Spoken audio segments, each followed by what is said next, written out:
il y a quelques années de cela, on avait l'ingénierie du matériel de la SNCF qui travaillait en étroite collaboration avec l'industrie, avec l'ingénierie d'Alstom, puisque Alstom avait quasiment l'autonomie, quand Alstom avait son âge et était encore une entreprise nationalisée, on va dire. Et ce qui signifie que cette feuille blanche s'est élaborée à deux, entre l'ingénierie du constructeur et l'ingénierie de l'utilisateur, on va dire, et la fabrication du matériel se faisait en permanence à deux jusqu'aux essais. Ça avait un avantage formidable, c'est que d'une part, l'utilisateur qui était la SNCF pouvait au fur et à mesure de l'élaboration du produit porter ses exigences, regarder ce qui était possible ou pas possible, et puis l'ingénierie d'Alstom, elle, s'adaptait en permanence à ces besoins qui étaient souvent des besoins nouveaux. Aujourd'hui, dans un monde qui est libéralisé, avec de la concurrence, avec des appels d'offres, etc., il n'y a plus cette possibilité de travailler communément, ce qui signifie qu'à partir d'un cahier des charges, Alstom travaille. Alors bien entendu, il y a des contacts réguliers au fur et à mesure de l'élaboration, mais qui ne sont plus cette communauté de travail entre utilisateurs et constructeurs, qui fait qu'aujourd'hui, on se retrouve avec ce qu'on appelle des déverminages, c'est-à-dire un produit qui n'est pas complètement adapté à la livraison, qui sont beaucoup plus importants qu'à l'origine, puisque à l'origine, quasiment, quand un matériel était livré et qu'il était mis en phase d'utilisation en exploitation commerciale, était un produit fini. Voilà. Si on prend comme anecdote les voies trop larges ou les quais trop étroits, ou si on prend comme exemple des difficultés de captage du courant de traction, si on prend des exemples d'endroits où des rames ne rentraient pas pour pouvoir partir dans notre sens, faire tête à queue, mais ça vient essentiellement de cette distance qui s'est créée entre les deux ingénieries, de l'utilisateur et du concepteur, qui aujourd'hui pénalise lourdement la qualité du produit fini et livré en sortie d'usine. Vu qu'il n'y a plus cette coopération de travail dès la construction, à la livraison, le service après-vente qui était autrefois réalisé les 6 premiers mois ou les 8 premiers mois, où on détermine les petits défauts, était fait par la SNCF, par les entretiens du matériel SNCF, mais qui avait collaboré tout au long de la production, de l'élaboration du produit à ce travail. Aujourd'hui, ce service après-vente est fait par le constructeur. Quand on dit est fait par le constructeur, forcément, on est dans la loi du marché. Voilà. Donc un service après-vente doit coûter le moins cher possible, ce qui signifie qu'aujourd'hui, on a des agents de Bombardier, des agents d'Alstom, qui viennent à la livraison des ateliers du matériel SNCF faire ces premiers mois de service après-vente, de mise en utilisation du matériel. Mais sans vouloir dénigrer le travail de personne, il y a les exigences, je dirais, du marché ou les exigences financières qui font que ce service après-vente est fait pour qu'il coûte le moins cher possible et pour que jusqu'à la fin de cette garantie d'après-vente, rien ne se passe. Après, il revient à l'utilisateur de se financer ses travaux si nécessaire. La loi portant réforme du système ferroviaire, la loi du 4 août, donne la possibilité aux régions d'avoir propriété un tiers du matériel. C'est-à-dire que lorsqu'elle demande à la SNCF de fournir du matériel nouveau, de passer des commandes, etc., jusqu'à aujourd'hui, c'est la SNCF qui s'occupe de ce travail-là, de prendre le cahier des charges, on va dire, de la région, d'en élaborer un produit d'exploitation et de passer commande à un constructeur.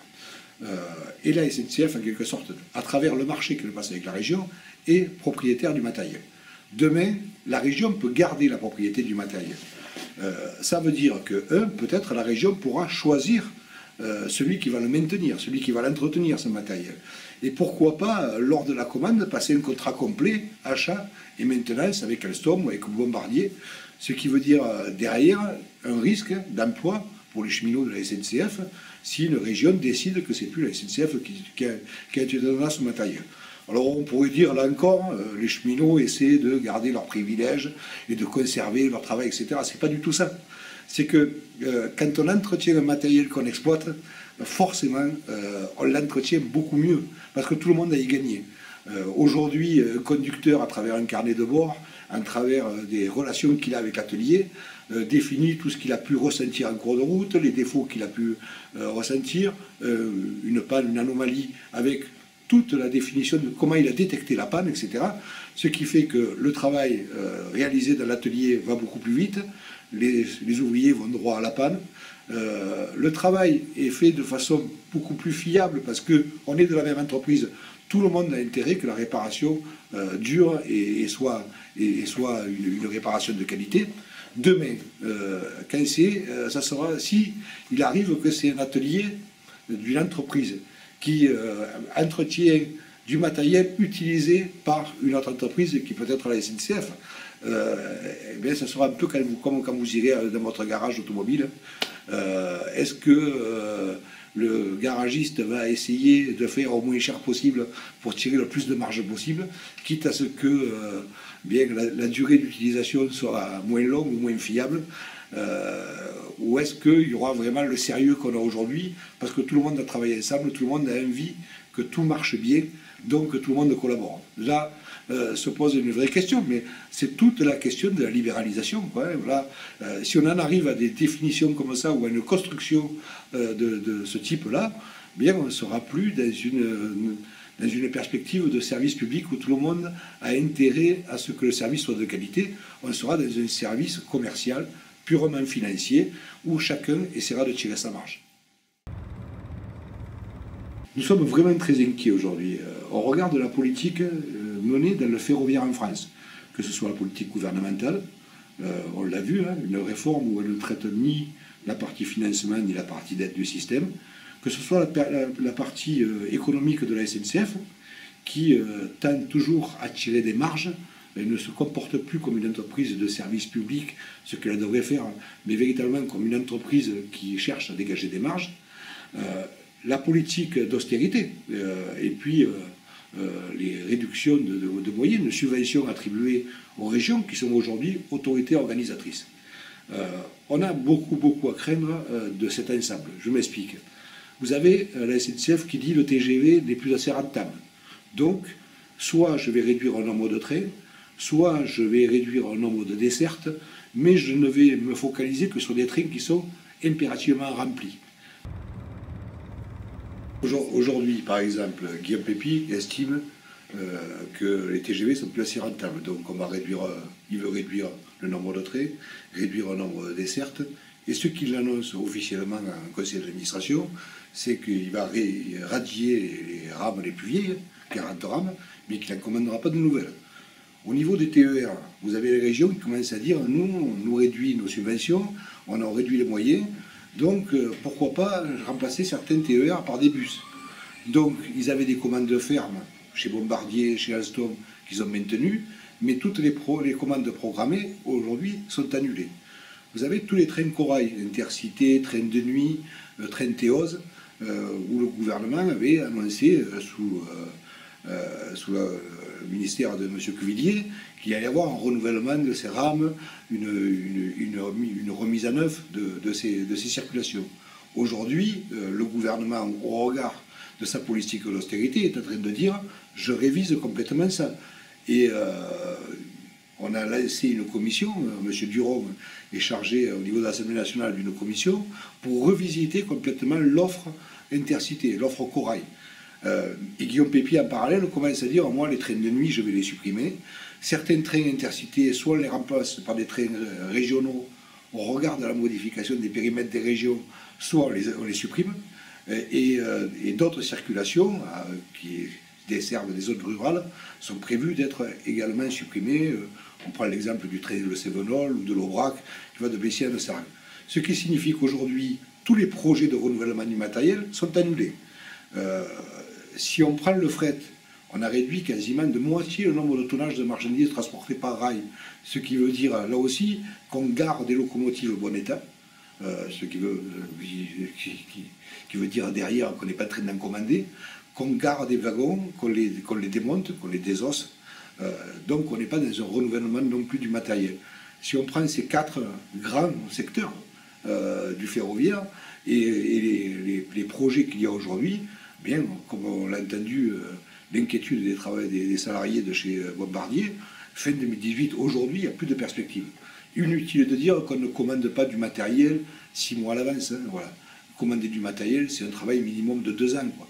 Donc soit il y a des décisions politiques qui sont prises pour redynamiser le rail très rapidement, et là, on peut sauver l'industrie française ferroviaire, soit les décisions sont à l'état où elles sont aujourd'hui, et là, on peut se dire que l'industrie française ferroviaire est vouée à la mort d'ici 2018-2019.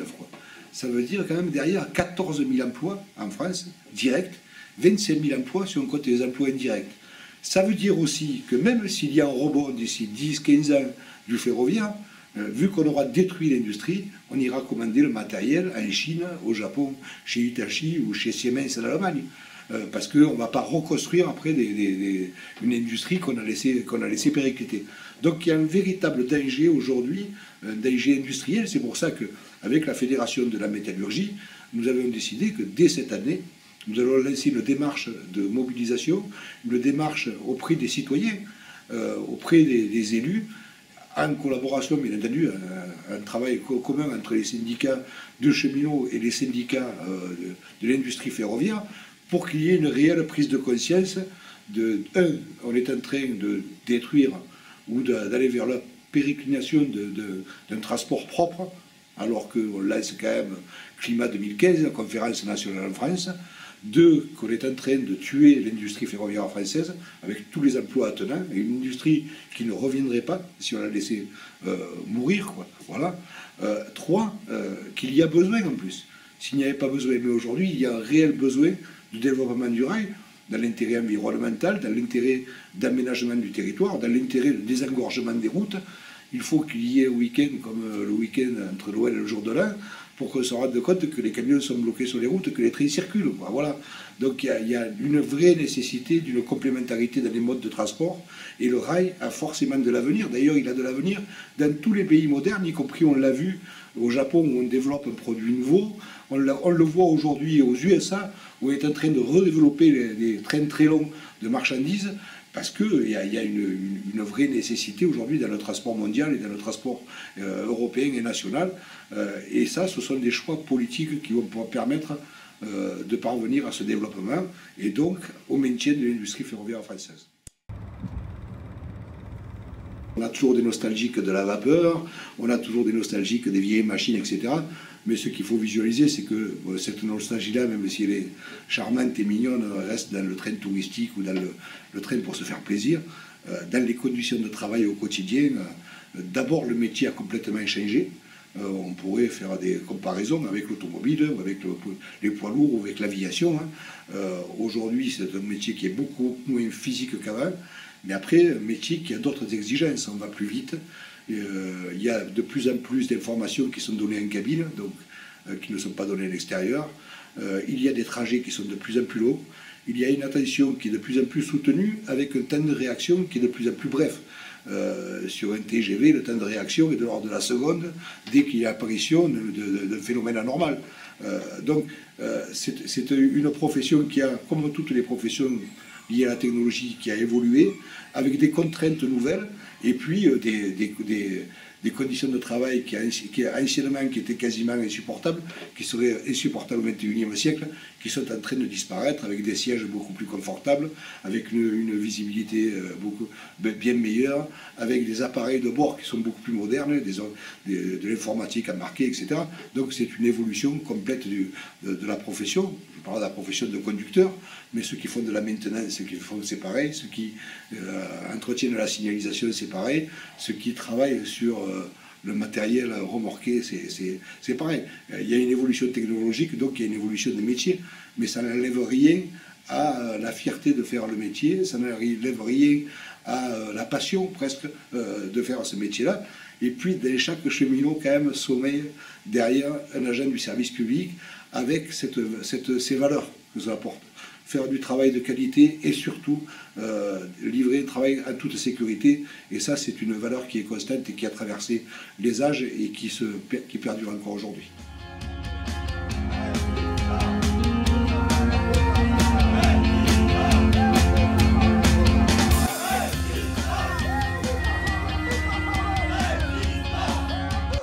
c'est historique, la première liaison ferroviaire privée va fonctionner entre Paris et Milan. C'est la compagnie Tello qui l'exploite. D'autres sociétés d'ailleurs s'intéressent au secteur.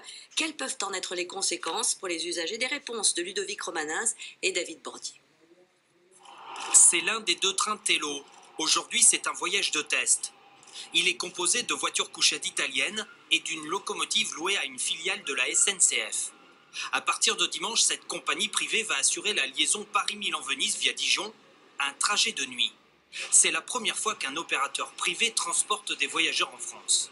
5 niveaux de confort. En cabine privée, le voyage coûte 275 € en cabine à 6 couchettes, 35 €. Les réservations ont commencé le 6 novembre par Internet et par téléphone. La compagnie privée mise sur la qualité de ses services à bord. Nos prévisions sont d'être à l'équilibre dès la 2e ou 3e année. Une première concurrence qui n'inquiète pas la SNCF. Tello veut des espaces pour accueillir ses voyageurs, des espaces techniques pour ses équipes, veut avoir la capacité d'avitailler ses trains, veut que ses trains soient affichés avec son logo. Tout ça, c'est des demandes de bon sens et nous sommes évidemment parfaitement en mesure de les satisfaire. Alors, Guillaume Pépé, est-ce que l'arrivée de sociétés privées peut menacer d'une certaine façon la SNCF, son équilibre financier, son trafic? Alors la concurrence pour nous, c'est le signe que le monde change. La concurrence, moi je suis ni pessimiste ni défensif. Je suis pas pessimiste parce que notre principal atout, c'est le savoir-faire depuis des dizaines d'années des gens de l'entreprise. C'est difficile le chemin de fer, il y a la sécurité, il y a l'organisation, il y a la neige parfois. Donc je suis plutôt optimiste. Et je suis pas défensif non plus parce que la SNCF s'exporte. On en parle très rarement, mais au moment où Tello arrive à la gare de Lyon, nous, on fait, avec Alstom, des trains à grande vitesse en Italie. On se lance dans quelques semaines. On fait en Autriche, on fait en Grande-Bretagne. C'est-à-dire que le savoir-faire français en matière de train s'exporte en Europe. 19h45 hier soir, le premier Tello quitte la gare de Lyon pour rallier Venise. Particularité, il s'agit du premier train privé de voyageurs concurrent direct de la SNCF. Paris-Milan-Venise de nuit, un choix stratégique pour la compagnie. Le train de nuit sur cette destination est tout à fait dans sa zone de pertinence. Il permet d'économiser des nuitées sur des destinations assez onéreuses. Et donc ce train de nuit présente un nombre d'atouts et les premières ventes nous confirment qu'il y a une demande forte pour ce type de produit. La nouvelle compagnie veut se démarquer de la SNCF et ce grâce au service qu'elle propose. Entre 8 et 12 personnes embarquées pour le service aux voyageurs. Les tarifs sur le Tello varient de 35 à 220 €. Pour son premier mois de réservation, la compagnie a enregistré 13 000 voyageurs. Tello pense déjà à ouvrir une deuxième ligne. Elle relierait Paris à Rome.